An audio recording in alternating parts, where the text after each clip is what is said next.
Good day, subscribers. Thank you so much for joining me today. I am Jeremy. This is the Financial Education Channel, and today we're talking about the top 10 mistakes I see new YouTubers make all the time, guys. New YouTubers, I mean ones that have been on the platform for a few weeks, a few months, and maybe even some that have been on longer. Just they're making these common mistakes over and over and over again, guys. So now there's tons of reasons to why you want to build a YouTube audience, right? You could want to build your own personal brand. You might want to build your business up through YouTube, or build, get out your company's products on YouTube. You might want to just be a full-time YouTuber and make a living from it. You might just want, some social acceptance. You might want to just, get out the word on whatever initiative you're pushing, whatever it is. There's a million different reasons to start a YouTube channel and to want to build a YouTube channel. The issue is not even the majority, the high majority, like 99.9% of YouTube channels where people actually, try to post a few videos or whatnot, they fail, right?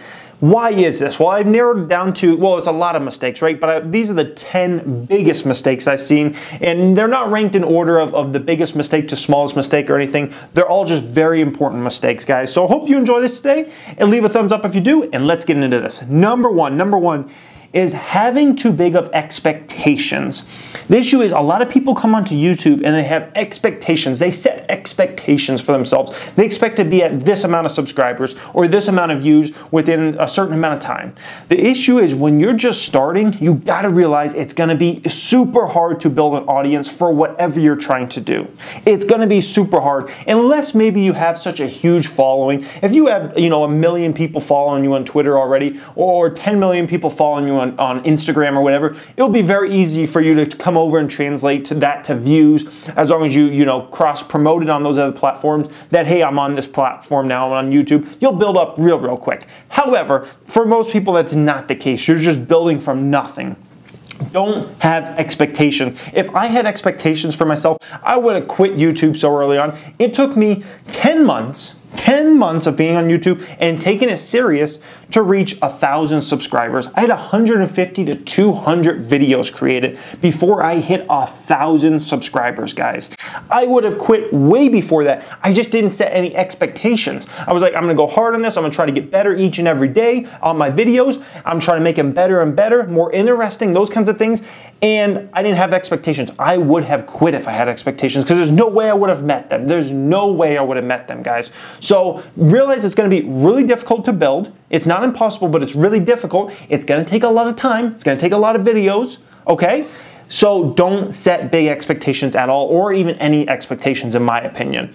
Number two, not focusing around search. So many people start YouTube channels and they don't focus around search. I see all the time, people, they're trying to be a vlog or whatever, and they got, their video title is vlog number 8, eating with sister. Like, no one cares about vlog number 8, eating with sister, right? Because that doesn't matter. Like, you're so irrelevant at this point, it doesn't matter. Maybe Casey Neistat can get away with a video title like that. Maybe Jake Paul and Logan Paul maybe could even get away with a video title like that. They're not even making video titles like that. You need to focus around search. YouTube is the second biggest search engine in the world, owned by the biggest search engine in the world, Google, okay? So if you're small, you need to focus around searchable terms. So if you're that vlogger and you're creating that vlog, you could title it something like, eating the new Kraft macaroni and cheese that's in Star Wars shapes or something like that. Like, at least maybe someone's searching that new macaroni and cheese Star Wars shapes, and that pulls up, or it gets recommended along other videos like that. No one's going to care that this is vlog number 8 if you have no audience yet. Because what are they going to click on it for? You got to be discoverable. So for me, for my genre, I focused around, what is a checking account? What is a savings account? What is a CD? What's a money order? How do you negotiate a car deal? Like, searchable stuff that people would actually type in their YouTube engine and try to search for videos on this. And maybe, hopefully, one of my videos would come up under some of those search terms, right? So that is where you want to focus. Focus around search, and don't focus around when you're titling your videos and describing them. Don't focus around personal stuff. Like, focus around popular search terms for an item, guys. Number 3, low energy. Low energy. This kills video so often. so many times I'll watch YouTubers and they'll be like, you know, I'm not getting where I want to get. You know, it's so sad and whatnot. And, you know, I put in all this time and I'll watch their video and they're shit. Like, they're really low energy. You need to come with the fire each and every day. You need to come with the energy every single video. You can't picture it this way. You go to see your favorite musician, right? You go to see, I went and saw The Weeknd like couple months ago, right? In Arizona when I was on vacation. It would have sucked if I would have paid $150+ for those tickets and he would have came out and been like, hey guys, I'm gonna perform a couple songs for you today. Like, it's like you want him to be, you want the guy to be hyped. Like, you want him to be like, this is the greatest, you know, concert I've ever put on. This is awesome. Come with the energy, guys. Don't like realize that your video, this might be the video that gets you thousands or tens of thousands of people to watch it. So imagine you're performing in front of a stadium full of people. Like, I know every time I create a video, at worst case scenario, a few thousand people will watch that video. A few thousand, that's worst case scenario. So that's like a small stadium full of people, right? That's like a small stadium. A good videos I come out with that are gonna get maybe 10,000, 20,000, 30,000, 50,000 views, that's like basketball stadium now. Then we're talking football stadium. I have videos that have over 100,000 views on this channel. That's like, you know, they're bigger than any stadium you could possibly imagine, right? So I gotta realize that I'm performing in front of this massive crowd. And so although there's no one here and it's just me in my little office, right? I need to prepare mentally each time I go in for a video like I'm performing in front of a freaking stadium. And that's how you do it. And that's why I always start out with my videos, my intro. One of the reasons I do it, good day subscribers, because that wakes me up right away and I'm like, I need to be hyped for this. And right off the bat, by doing the intro the way I do it, I can tell if I'm ready for that video or not. And sometimes I'm not and I'm like, oh, that was shit. Let me do it again. Good day. And if no, it wasn't good enough. And then boom. And then I finally hit it. And I'm like, okay, my energy's at a level that needs to be where it's at, guys. So come with the energy, unless you're like, it's supposed to be a sad, depressing story or something like that, which is rare. You need to come with the energy. Don't come with low energy on YouTube and expect to succeed. It's going to be almost impossible. Number 4, poor lighting. Poor lighting. You want your videos to be bright and nice. Why does every single crew out there, why does every single news station, why does every single, you know, YouTube's channel that succeeds, you know, for the most part, right? Why do they all have very bright videos? Because that's what works. You need to have very bright videos. You need to have good lighting. I have 4 different studio lightings, right? 2 on this side, 2 on this side with big umbrellas and whatnot. I still will add even more external lighting when I go to edit this video. I will even add more lighting, right? Make sure your videos are bright so they look great. Make sure they're high quality. You know, like I said, you don't have to spend a bunch of money on a fancy camera, but even if you have a good smartphone, you have a Galaxy S7 or iPhone 6 or whatever, those have good enough cameras that as long as you're providing a good lighting behind the camera coming toward your face, you'll be fine in the end, guys. So make sure you have a lot of lighting. Number five, inconsistent uploading, okay? It's a huge one, guys. When you're starting out in the game, right? And this is whether you're big or small or whatever, but when you're starting out in the game and you've got 50 subscribers, maybe 10 of them are actually there to try to watch your videos every day. If you're not producing for a week, they forgot about you. It's over. It's over. If you didn't produce for a week, if you didn't produce for, you know, 2 weeks, it's over at that point, guys. I've seen big channels that have gone away from YouTube for a while, and then they try to come back 6 months later or whatever, 3 months later, and their views have dropped substantially. So even when they come back, a lot of people have forgotten about them. Now, of course, those ones still, you know, might get hundreds of thousands of views. They still might even get 1 million views on a video, right? But that's probably not as good as they were doing before. Casey Neistat, one of the most successful YouTubers out there, right? He went away from vlogging, and then, you know, he came back, and then he kind of was away, and then he came back. And now I look, and his vlogs aren't doing nearly the numbers that his vlogs used to do. Even though he's been on Samsung commercials and doing all this stuff with media and whatnot, and in with CNN and all these things, his videos are not doing the numbers they used to, mainly because some of his audience just forgot about him or was like, oh, I don't really care anymore. And, you know, you could go through FouseyTube and look at some of his numbers he's doing now versus what he used to do and some of those things like that, guys. So imagine what you're at. Like, when you're a small guy, like, dude, no one's gonna care about you when you come back. So make sure you're being consistent. Make sure you always got uploads in the background, so if something comes up, you can still release a video here and there, guys. And if you're releasing let's say 2 videos a week or 3 videos a week, okay, realize you're going to get more views if you release 5 to 7 videos per week, or try to do 1 a day at that point, because then you're going to have a better chance of one of those videos showing up in search and then getting more views and more subscribers, guys. The numbers add up over time. Number six, not replying to comments. So many times small YouTubers won't reply to comments, and sometimes they'll view it as, well, the big ones don't do it. PewDiePie, he doesn't reply to comments. I don't see KSI responding to comments. I don't see, Michelle Phan responding to comments, or whoever, Rosanna Pacino, I don't see her responding to comments, or Jeremy, he doesn't even respond to all his comments, right? Guess what, guys? In the early days, they did. The reason they don't do it now is because they get phenomenally ridiculous amounts of comments and they cannot literally get to them. A PewDiePie video, he gets like 100,000 comments on a new video within a couple hours. Like literally on a popular video that will go viral of his, that will get a few million views, he'll get 100,000 comments in no time. You think he has the time to read through 100,000 comments, and he's got a backlog of 3,200 videos that are all probably each getting 100 or 200 or 300 comments a day? You think he's got that time to read that? No one has the time to read that, because you would never be able to release a video. You wouldn't even be able to get through all those comments in a day, guys. That's why they don't do it. But when you're in the early days and you're getting some comments, someone actually cares enough about your channel, about your video to comment on it, make sure you comment back. Like, that's key in building an audience and knowing that you actually care about your audience. You actually care that they're there, guys. I mean, there's no excuse for having 14 subscribers and you got 2 comments and neither one you replied to. There's no excuse if you have 1,400 subscribers and you get 14 comments a day. There's no reason at all why you shouldn't have responded to every single one of those, or at least hit the thumbs up or gave it a heart or something, guys. When you get built and you're at such a level where they're just coming in too much for you, then that's fine. You don't have to respond to them, all of them, because you'll have no time left in the day to even make videos. But when you're in those early days, respond to every comment you get, guys. Every single one. Number seven. The big mistake I see, people doing sub for sub, people spamming comments in other people's comment section.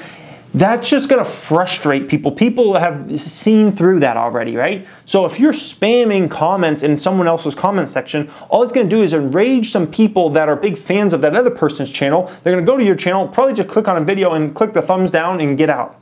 Like, that's what people will do, because a lot of people are just frustrated at that. They hate spammers, they hate spamming, and they'll look at you and they'll say, why are you doing that? And it'll just end up hurting your channel. And then sub for sub, it's such a stupid thing. Oh, sub to my channel, I'll sub back. Great, so you got dead subscribers. That's not good, because then that shows YouTube that, oh, you got 300 subscribers and not one of them cares enough to even watch your videos because they just subscribe because you're gonna subscribe to their channel back. Stupidest thing out there, guys. Don't ever do sub for sub. When I see sub for sub comments, I'm like, they just don't realize what YouTube cares about. YouTube doesn't care about how many subscribers you got. YouTube cares about how many views you're getting per subscribers and those kinds of things, guys, and watch time and that stuff that we'll talk about in a minute. Like, they don't care that you have, 85 subscribers. Doesn't mean because you have 85 subscribers, you're going to get more views unless those 85 subscribers actually care about your channel and actually watch your new videos and those kinds of things, guys. So don't do sub for sub. Don't spam comments. I never did that. I never did sub for sub. Never spammed in other people's comments. I built around search and went from there, guys. Number eight, talking too long to get to the point of the video when you're doing the intro. When you're small channel, no one cares about you. No one cares about you. If they click on one of your videos, if you're blessed enough that they click on one of your videos, get to the point. Get to the point. Get to the point. Don't start the video and the video title is I almost got hit by a car, and in the first 2 minutes you say nothing about getting hit by the car. Right? Or nothing happens in the video about you getting hit by the car. People are going to turn that off quick because you don't have a relationship established enough to, command respect for people to think, oh, that's actually going to happen sometime in this video. There are some vloggers, that, oh, if they put that on there or whatever, or some YouTubers, someone would stick around even if they had nothing, they said nothing about getting hit by a car or whatever for those first 2 minutes. They would still stick around because they're like, oh, that's going to happen eventually some point in this video because I've watched 500 of their videos before and they always come through. So get your point quick. That's why I do a very fast intro and then I'm like, here's here's what we're talking about today. We're talking about top 10 mistakes YouTubers make. And then I kind of go into it and I start and, I explain what the video is going to be about and relate it to the video. And then boom, we're right to the points right off the bat, guys. And that's even today when a lot of people, a few thousand people at least on my channel would understand if I even went off on a rant about something else for 3 minutes, they would still stick around. But I'm still doing it because I know there's thousands more out there that aren't much as loyal to me, right? And if I didn't get to the point, boom, they're gone like that, guys. Number nine, understand YouTube wants watch time over everything. Watch time is key. What is watch time? That's the amount people are gonna be watching your channel, viewing your videos. Watch time, watch time, watch time. That is what YouTube cares about. When you look at your analytics, the first thing that pops up, watch time. They care about that more than anything, guys. So when you're doing videos, try to do them longer. Now, don't just do them longer to make them longer, because then people just find that video boring and they'll click off, right? Make it make sense to do longer. For instance, I'll give you an example of this video. I could have done a video here about top 3 mistakes new YouTubers make. Would have probably been a 3 to 5 minute video and then would have been over. I could have done top 10 mistakes YouTubers make. Probably would have been a 5 to 7 minute video. Or I could do top 10 mistakes new YouTubers make. That helps the audience even more because I'm giving 10 mistakes, right? And it's going to be, instead, it'll probably be a 10 to 15 minute video. And YouTube will grade that much higher because a lot more people will stick around to the very end, and then it gets more watch time, and then YouTube recommends it to this person and that person, and so on and so forth, and that builds. Because if you got one person that watches a 5 minute video, guess what? One person watching only 8 minutes of a 15 minute video is better than that one person that watched the full 100% of a 5 minute video. YouTube cares about watch time. So when I started my channel, it was stupid. I was trying to make 1 minute videos. Dumbest thing I ever could have done, guys. Because guess what? YouTube, even if that gets a lot of views, someone that creates a 10 minute video about that does better than if I got 9 people watching my video all the way through, guys. Watch time is key, but make it make sense. Number 10, last one here. No clear direction with the channel. I see this time and time again. There's no clear direction with certain channels out there. It's like they're doing this, but then they're also doing this, and then they're doing this, and they're doing this, and it's like some bunch of stuff that's like not even related to anything, right? Not even related to anything. When I do my channel, I try to focus it around, what do I focus around? It's basically focused around financial education and money, right? So every video I create is going to be something like investing related. It's going to be something entrepreneur related. So this would fall under the entrepreneur category, this video today. Or it's going to be something personal finance related. So something money, something financial education. And I even reiterate those points at the end of every single video, just like I'll do at the end of this video, guys. It's around subjects that there's a very clear vision for the channel. Everybody that tunes into my channel knows that the video they're going to watch that day is either going to be stock market related or investing related in general, entrepreneur type related like we have today, or it's going to be personal finance. There's no like, oh, I'm going to show you how to paint a wall today. Oh, there's no like, here's what I'm eating today. I'm eating enchiladas and this is how I prepare it. There's no like, oh, this is how you fix a car radiator. Like, no, that's not what my channel is about, guys. So it's very clear. Have a clear vision for where your channel is. Reiterate that view to your viewers, guys. So anyways, hope you enjoyed this today. Top 10 mistakes new YouTubers make. If you just came across this channel, you may want to subscribe. We talk personal finance on the channel. We talk entrepreneurship. I'm an actual business owner and give away so many business tips. We talk stock market investing more than anything. Thank you for watching, guys, and have a great day.